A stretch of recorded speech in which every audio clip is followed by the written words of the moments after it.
What is up, XRP community? Welcome back to another video. Thank you for joining me. It is Saturday, January 13th. XRP dipped after this ETF news. It did turn out to be a buy the rumor, sell the news type event. It's at about 42.7K. And this came out yesterday for Grayscale Bitcoin Trust wallets. This is GBTC, a institutional Bitcoin product that was around before these ETFs. Transfer over 4,000 Bitcoin to the Coinbase exchange. And then he guys says, looks like Wall Street has finally had enough exit liquidity from the ETF news to cycle and dump their bags. However, a lot of people are saying it's impossible to know why this money is going into Coinbase, because Coinbase is also the custody or the custodian for the majority of these 11 Bitcoin ETFs. And now a lot of people are rotating out of Bitcoin into Ethereum, because since the Bitcoin ETFs have been approved, people are speculating that the Ethereum ETFs will be approved next. And here's Larry Fink on Fox News, CEO of Blackrock, being asked about XRP ETFs. Advent of Bitcoin ETFs is an example that we're legitimizing it. We're creating more safety. Well, let me ask you this. Will you do another ETF? How about an XRP ETF? I know you got Ether out there. How about XRP? Can you answer that? I can't. And you don't want me to. I do. Well, I can't. All right. So in my opinion, I think we see Ethereum ETFs next, and then eventually we see XRP ETFs following that. However, it could be a while before these Ethereum ETFs come out. This article from The Block, the SEC is unlikely to approve Ethereum ETFs anytime soon. And the reason they state for that is they say, our expectation is that the SEC will not be approving exchange-traded products for other cryptos anytime soon, as we believe the SEC will want to gain experience from Bitcoin exchange-traded products before it approves Ethereum or another token. And that does kind of make sense. If you guys want $41 for free, sign up with Webull, deposit 1 penny, and you can get anywhere from 40 to 25,000 in free stocks. Typically, you just get 40 to $300, but it's a great offer just for signing up and depositing 1 penny. You're guaranteed a minimum value of $41. You can find a link to Webull in the video description below. And Raoul Pal, ex-Goldman Sachs executive, dropped another gem on YouTube talking about the current state of the crypto markets and where we go from here. A lot of great information. Take a listen. Let's do crypto quickly. ETF. Hell yeah, that was a bit of justification after fucking 10 years of fighting. But we got there. And, you know, I've explained it before. How I think of this is in two terms. One is anybody who was an investor in Bitcoin in 2011-12 was like a Series A investor. 2013 cycle, maybe Series B. 2015, 16, Series C. The last cycle, Series D. We've just IPO'd it.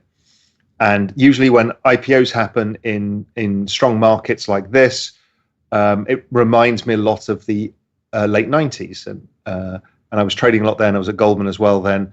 And what you found is after the IPO, it would launch and it would be choppy as hell for a while. Sometimes it would sell off quite sharply. Facebook sold off really sharply as people took profits, repositioned. Now, don't forget, a lot of people have front run this ETF. So they're going to want to unwind. And many of those are going to switch to ETH that I've talked about before.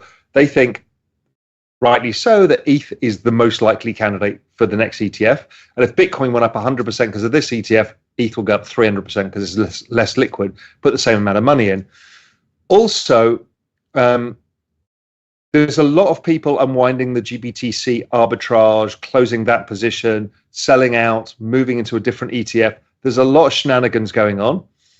And you can see that with the net flows. There was 4.5 billion or whatever of total flows. The net flows are much smaller, 700 million or so. It's still the biggest ever ETF launches in history as the series, but it's all to play for. And I want you to understand how this works is, okay, all of the pre-orders have now been filled. That was all of these ETF providers going to all of their clients, begging them, you need to do this, you need to do this, you need to do this. Everyone's done that. Sure, there'll be some follow-on next week. A lot of the GBTC guys are unwinding, and that will go, some will wait a few days, see if the market is stronger, whatever. So that goes on for a while. You've then taken forward or brought forward a lot of demand. By the end of it, maybe it's 1 billion, maybe it's 2 billion of demand you'll have brought forward. So then who's the buyer? You've got the people who front around this who want to sell. So you're going to see volatility. And I've always reminded you guys in the do not fuck it up mantra, part of that is expect 30, 35% pullbacks. Could be less, but just expect them. And that often happens when you get to this kind of 61.8% Fibonacci level in the first leg of the bull run. It often corrects sharply. People get washed out, leverage is cleared out, and then the real run starts. And the real run is the run to all-time highs and beyond. That usually starts around the halving. So I'm guessing there's maybe a month or two of chop. And chop in crypto markets is like down 30%. It's just sideways chop. So just be careful out there. I could be wrong, could keep sailing higher, but it just feels like it's trading a bit heavy. And even if it does as a spurt higher, I don't think it makes much progress yet. But this ETF, it's going to attract people because the markets have been strong. Last year, crypto, Bitcoin itself was 160%, right? That doesn't go unnoticed, considering even the NASDAQ managed 50%. So it's like 3x the NASDAQ. But let's start with the RIAs, the investment advisors and the financial advisors. Those guys aren't on Twitter. They have no idea what any of this is going on. All the drama that played out and the false tweet and all of that shit, that total goat rodeo, they don't know any of this. The first they will hear about this is when they pick up Barron's on Saturday morning with a cup of coffee. And they'll go, oh, a Bitcoin ETF. And Barron's will probably have some cynicism in the article, let's assume. And they're like, well, that's interesting, but, I'm not sure it's for my clients. And they go about their business. And then they go and see Jack, their big client, on the golf course that weekend. And Jack says, hey, what do you think of the Bitcoin ETF? And the RIA will repeat what he read in Barron's and what he saw on Fox News. He's based in, let's call it Cincinnati, Ohio. And Jack will ask him, and he'll feel a little bit silly. And then maybe next week, he starts reading a few more articles and a few more positive things come out. Then he starts thinking, maybe I should do something about this. And a couple of other clients ask him.